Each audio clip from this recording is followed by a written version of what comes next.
Hi, everyone, and welcome to the Your Number One Fan podcast. I'm your host, Kim Spencer, your number one fan. Episode topics will vary with the ultimate goal of providing the inspiration, encouragement, and tools for you to create your most authentic, happy life. I want this to be your weekly comfort podcast that also gives you a little kick in the butt to live your life to the fullest and not care what anybody says. Thank you for being here. Now let's get into the good stuff.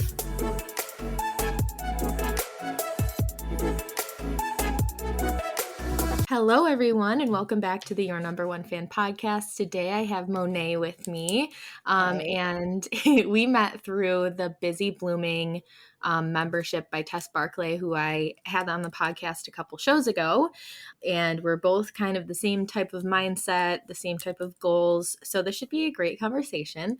I'll let her introduce herself, what she does, and all of that good stuff, and then we'll get into entrepreneurship, believing in yourself, how you can believe in yourself, all kinds of stuff like that. So go right ahead. You have the floor. Hi, I'm Monet. I'm Casius Monet on all my socials, and I am a full-time content creator. I also just have a passion for building small businesses. I started my first small business at 12, and I think I've had 6 businesses since then. But content creation has been my absolute favorite one.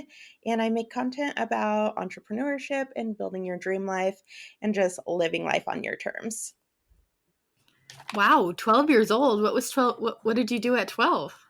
I grew up in Colorado. I live in Arkansas now, but there is a program there called the Young American Center for Financial Education, and they have an entrepreneurship program where you go through basically a summer camp and you build out your first business.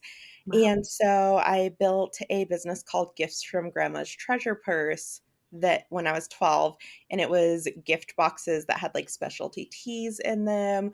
I've always been really, really passionate about tea. I am drinking a matcha now and all the time. Yeah. But it was gift boxes, and I would sell them at conventions and fairs and Christmas markets and things like that. Wow, that's cool. Is that something that you continued for a while? I kept that business till I believe I was 15. And then at 15, I think I had a t-shirt business. There's been a lot of iterations. I like to try new things. So, Yeah, me um, too. yeah, and I had a soap shop and I ran that until 2021, and it was just like a small batch apothecary that made specialty soaps. Cool. I've done tax consulting. I've done English as a second language at a Chinese school. So Wow. lots of different things. Yeah. Wow. That's amazing. I love that. How did you get into like being interested in entrepreneurship? Did you have somebody in your family or did you just stumble across it? Yeah, both of my parents are big believers of living life on your own terms. And my dad always said the worst thing you could ever do is have somebody tell you how to live your life. So he's always had businesses. My mom's had a lot of different businesses. And I was homeschooled. So I learned how to run like the admin side of his business really early on. And then I've helped my mom with her businesses. And I ended up working in the tax industry pretty much full time for 7 years, which is what my dad does. And so I've just always seen the backside of owning a business and seen the work that goes into it, but also the fun that goes into it. And I've always known that I was not going to want to work for somebody else.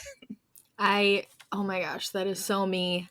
I've tried a bunch of different jobs. They haven't all been entrepreneurship, but since I moved into like working online as a freelancer, I feel like I'm actually like doing what I want to do and feeling like fully authentic to who I am. Like just working with somebody under somebody else, I just always felt like I didn't care that much. I don't know. It sounds bad, but like people would be like, "Oh, I didn't do this." I'm like, I understand that we have to, but like it's so stupid. Like it's not my problem.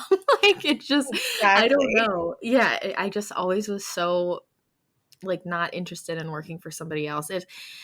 And entrepreneurship, I think, is one of those things that it helps to be introduced to it by your family because it seems so out of reach Yeah. otherwise. like nobody really talks about it being something that you can do. And a lot of the time it's more like brick and mortar type situations. So, do your parents like understand what you're doing, or because since it's Um, mostly online? my mom definitely does. My mom is like my biggest cheerleader. The first comment on every video is Oh, I always my love that. mom. And my dad, we're not very close, so I think he gets it, but I Mhm. don't know that he's like super passionately interested in it.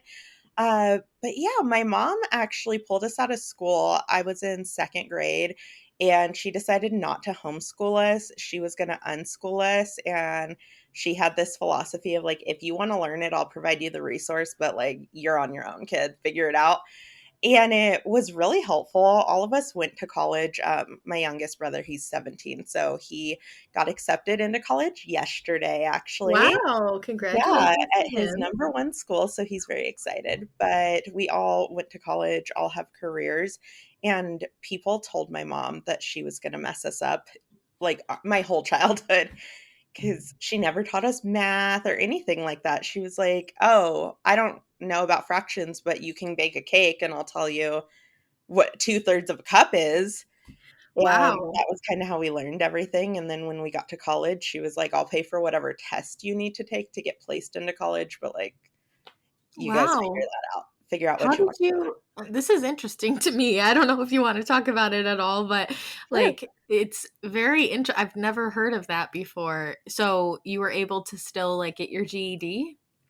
No, I actually got a high school diploma. It varies in states. My youngest brother just went back to school because he lives in Mississippi and they don't allow you to, like, have a homeschool, Mm. diploma, but I did my last year when I was 16 and 17, I went to an online school Oh, to okay. get that diploma, and they just made me t placement test into courses, and then I Yeah. graduated. Yeah, Wow. so, You have a um very interesting story. That's very cool. it's never been normal.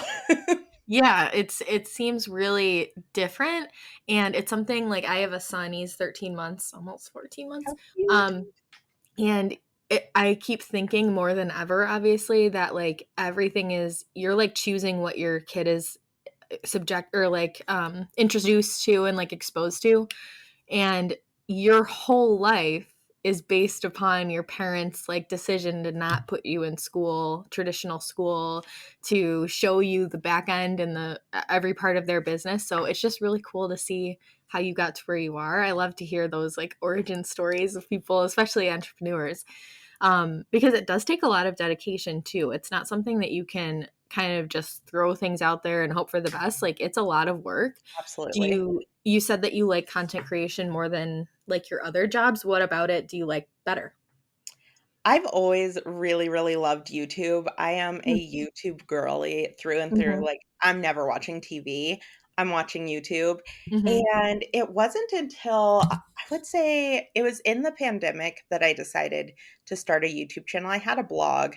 I've had a presence kind of on social media, but not an intentional one, and I moved to Arkansas during the pandemic. I knew nobody, just me and my husband, Wow. and I just didn't have any friends. I was so lonely, and I started watching YouTube's I was watching Whitney Simmons, and this I was love I her. love her. She is my all-time favorite Oh, creator, me too. I and love she's her gonna be so at the much. Eras Tour concert that I'm going to in 2 weeks, and I'm like, "God, please let me meet her." I would just Oh die. my god, that would be so cool. Yeah. Oh, I love her. You'll have to let me know. I will, but I started watching her and it made me feel so much less alone, and then I went through a really rough time with a member of my family, and we were just not getting along, and we got into this massive fight the day I closed on my first house, and I just didn't have anybody to talk to about it that wasn't involved, so I direct messaged Whitney thinking she was never gonna reply, and she talked to me for hours and, like, got me out of that headspace, and I was like, "Maybe this is exactly what I wanna do." I Yeah. wanna create content, I wanna live my life in a way that other people can feel less alone, and I would love to be a girl that one day somebody I don't know that lives across the country is having a really bad day, and I can be like, "Hey, I'm right there with you. Let me walk through this with you." I So that love got my that. channel started. I was like, "Okay, I'm actually Yeah. gonna start a YouTube channel now." Yeah, that's so cool. That's something I've always wanted. And this rolls right into the thing I want to talk about with you because I feel like we're right there, like right in the same, mindset. Feeling like you can be that person is like a hurdle that I have to get over because I'm like, "Oh, I would love to be that person, but what makes me so special? Why would somebody feel that way about me?" But one of the things I always come back to is that the world is so big. There are so many people in the world. There's big creators who get millions of followers that you've never heard of. So Oh, if yeah. there's so many people in the world and so many people doing different things. So I believe you'll always find your people, and every single person has a specific community of people that will be bonded to them. Do you have that same like thought process about like you have to get over that? Like I can be that person. I can be somebody's Whitney. Sometimes I was Mhm. listening to your episode, talking about, like, the human design and how Yeah. you're a manifestor, and I was like, "Oh my" I haven't taken that test, Yeah. but I'm thinking everything you said, I was like, Yeah. "That's feeling that." Yeah, I That's think funny. that's Yeah. the same thing. Is one thing my mom's really, really great at is she gave her kids my grandma always says she gave her kids a delusional self-belief, is none of us ever had any doubts that we could do anything we wanted. So, when I started my YouTube channel, like, the day I started it, I was like, "Okay, I'm gonna have 1,000,000 subscribers, and I'm gonna find my people, and I'm gonna be that girl that, like, saves somebody from the worst day of their life." And it's been since I started it and saw the work and see it growing slower, that's where I started having the doubt of, like, "Am I gonna be that girl? I don't Mhm. know." But the more I connect with people, even if it's one person a month, I connect with somebody and they go, "Oh, that really helped me," or, "Oh, I totally feel that way." The more it kind of fuels me as I'm like, "Okay, even if it's 10 people in my whole life, that's 10 people. That's a lot of people. I would wanna help 10 people." Yeah. So, I think that's kind of what keeps me going and keeps me thinking, "Okay, yeah, it is me." Because if it's Mhm. me for 10 people, it might be me for 1,000,000 one day, or it might be me for 11, and either way, that's still 11 more people living their best life. Mhm. And I Yeah, that is so cool, and the whole delusional thing, I feel like is something people say a lot now, and, like, what is it people say on TikTok? Delulu or whatever, Yes. but, like, really? And the what Tess says is, like, you're being delusional, but, like, it's not really delusion if you really can do it, you know? So Yeah, I'm in the middle there, like, believing all these crazy things, and then in the back of my head, I'm like, "But really?" Like, I have to get over that, and I think all of us do, and it's just an everyday thing, like, I feel like confidence is a muscle, it's not something that you just get and totally. it's over, like, you have to work at it, and you have to address every little negative thought that creeps in because if you don't, it's just gonna keep happening, and I love that you're, like, okay with it being 10 people or 1,000,000 people, like, that's something that holds a lot of people back. They're like, "I'm not successful," or, "I'm not doing the best that I could," or, "I like, other people are better than me if they have more followers," but really, it does not. I mean, social media is so different from other jobs, but I think there's just different ways to show if you are hitting your, Yeah. goals. Because I mean, the way that I think about it too is you can have like let's say you had a little shop for your soaps. I don't know if you actually had a shop, At but one point, yeah. yeah, 10 people come into your shop. That's pretty good, like within an hour. So Yeah. now 10 people, maybe they're not the ideal person every time, but you grow to become that person that they find. 10 people is a lot that It you're is. like, and you have entered their life and made an impression of some sort. So I just, it's so cool. And I think anybody listening who wants to be a content creator, that's something to like think about before you even get into it. Just set your expectations, not like, I want 1,000,000 followers, but instead, like, I want to make a difference and I want to be that person. Like, I'm so right there with you. What else? Exactly. Yeah, what else, like, comes to your mind about pushing through that difficulty of wondering, like, second guessing yourself and stuff when you don't see that number going up?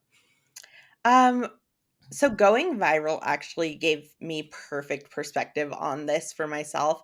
Is I made a video about my bed